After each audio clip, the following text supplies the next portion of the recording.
Over 200 years ago, there was a revolution, an American Revolution, an event that literally changed the course of history. It was led by a group of unsatisfied people, people who were tired of being told what they could do and when they could do it. People were fed up with their lack of choices and their lack of personal freedoms. People fed up with their lives being controlled by others, fed up with being oppressed, fed up with being manipulated. They finally said, enough, I've had it, and I'm not going to live like this anymore.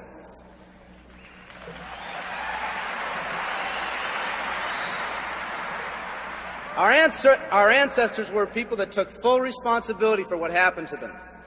It was that spirit that ignited a country and formed what is now a giant in the free world. I have a question for you. Where's that spirit today? It's time for another revolution. Let me explain one of the laws of the universe. It's called the law of use, and it says simply this: whatever you don't use, you lose. Lack of use causes loss. Ambition unused declines. Faith unused decreases. If you don't use your skills, you lose your skills. If you don't use your freedom, you lose your freedom. Freedom does not come automatically. It's not attained and then handed down to us as an inheritance. It must be achieved each day.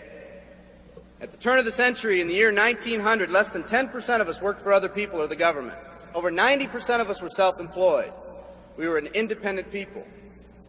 In 1980, only 80 years later, over 90% of us worked for the other people or the government. Less than 10% of us were self-employed. We changed from an independent people to a dependent people. We'd slowly shifted from a people who took full responsibility for everything that happened to them to a people who've become talented and practiced at the art of blaming others for their problems.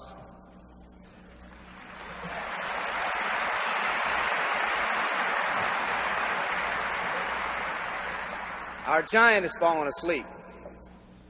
Our forefathers didn't say, who's going to take care of me? They simply said, all I ask is the opportunity to be free and the ability to take care of myself and my family. Today, we elect officials who will, quote unquote, take care of us.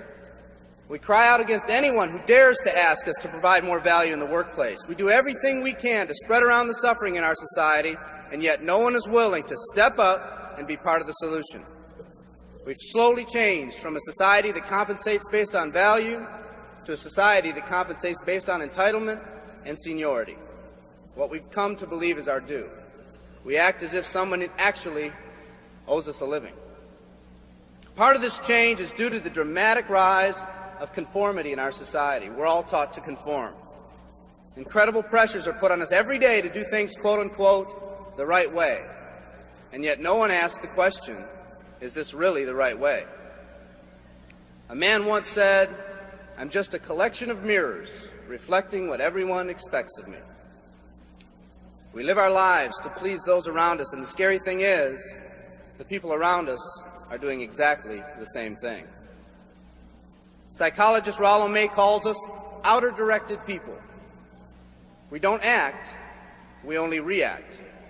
We seek not to be outstanding, but to fit in. We're able to respond, but not to choose. Perhaps that's why a wise man once said, the mass of men lead lives of quiet desperation. In order to change, we need to become inner-directed people. People with our own purpose. People who are not easily swayed by the opinions of others. And that's difficult because from a very early age we look to the opinions of others to orient ourselves and to validate our decisions and our actions. Nietzsche said we need more strong people in this world because the weak, by their sheer mass, are forcing weak ideals and weak values on us all.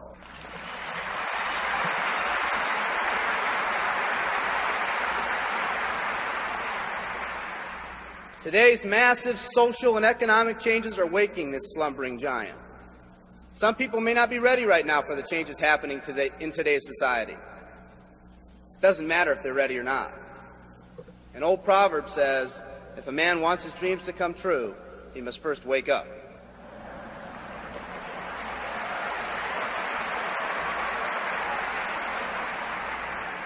I, for one, am glad for the radical changes in our society because I believe that within that crisis, we will find that independent spirit that once pioneered this country.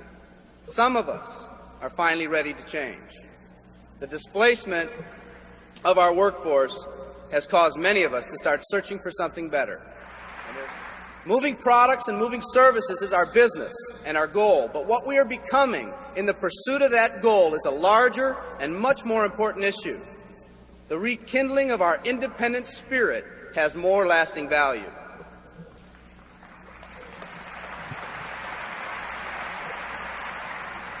There's no more noble a business than the business that encourages the development of people. Every living organism has one and only one central need in life, to fulfill its own potentialities. The acorn becomes an oak, the puppy becomes a dog, and that's all that's required of the oak and the dog. But the human being's task in fulfilling his or her nature is much more difficult. The reason is, unlike any other living creature on this planet, you've been given the dignity of choice. You'll not grow like a tree.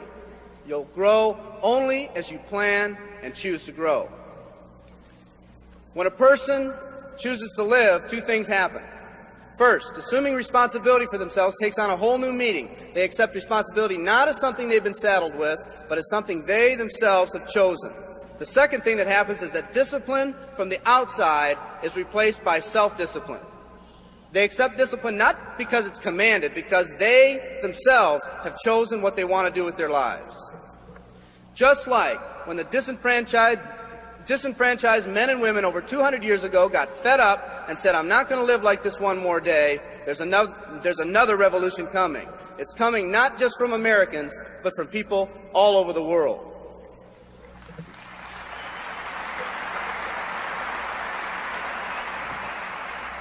It's coming from people who've been oppressed in meaningless jobs, from people who've been unjustly held back, from people who've been slighted or ignored, from people who've had their hopes crushed time and time again by the circumstances around them, from people who've been playing in a game where the rules weren't the same for everyone, from people whose dreams have almost died by the methodical dripping of negative and pessimistic forces, people who've just been waiting for the right opportunity to present itself, an opportunity that they could hold on to, believe in, a place where people believed in them. I hear the rumbling of this coming revolution every day. The old rules are changing, and society is finally ready for that change. Will people try to persuade you not to rise up? Yes, they will, and sometimes with the best of intentions. But we must fight anyone or anything that tries to influence us against our freedom. And they'll try. Believe me, they'll try.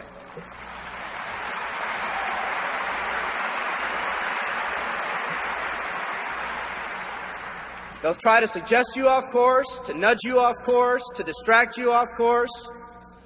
There's another revolution coming, and it's going to be led by a group of unique and courageous people like you.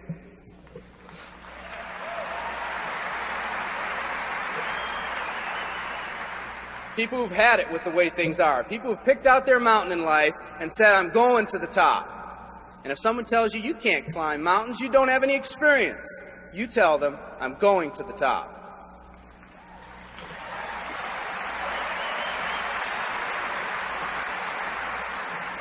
And if your neighbor tells you, come on, choose another mountain, that one's too rocky, what are you going to tell them?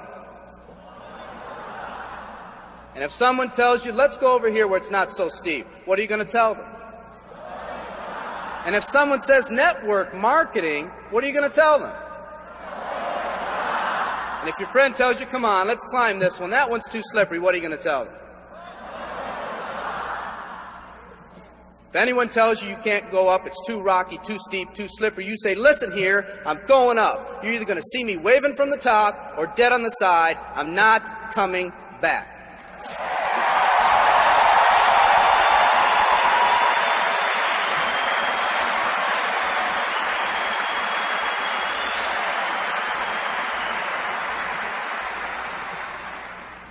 There's something about the do-or-die attitude. It's almost like when someone has a do-or-die attitude, time, fate, and circumstances seem to get together, have a hasty conference, and say, they say they're going to do it or die.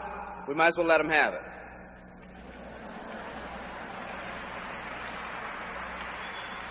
The people in this arena are special. You're special because you've already rekindled that independent spirit. You've already said that you're not going to conform to negative pressures around you. You've all said enough, I've had it, and I'm not living like this anymore. You are the people who want to set big goals and aspirations for yourselves and your families. People who want to live in a country where families are brought together again instead of being torn apart. People who want a country where once again owning your own business and controlling your own destiny is commonplace.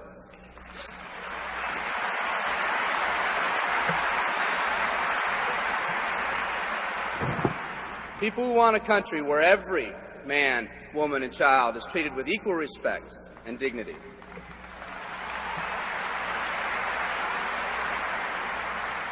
People who will pay any price so their families will not live with the legacy of maxed out credit cards and unfulfilled promises.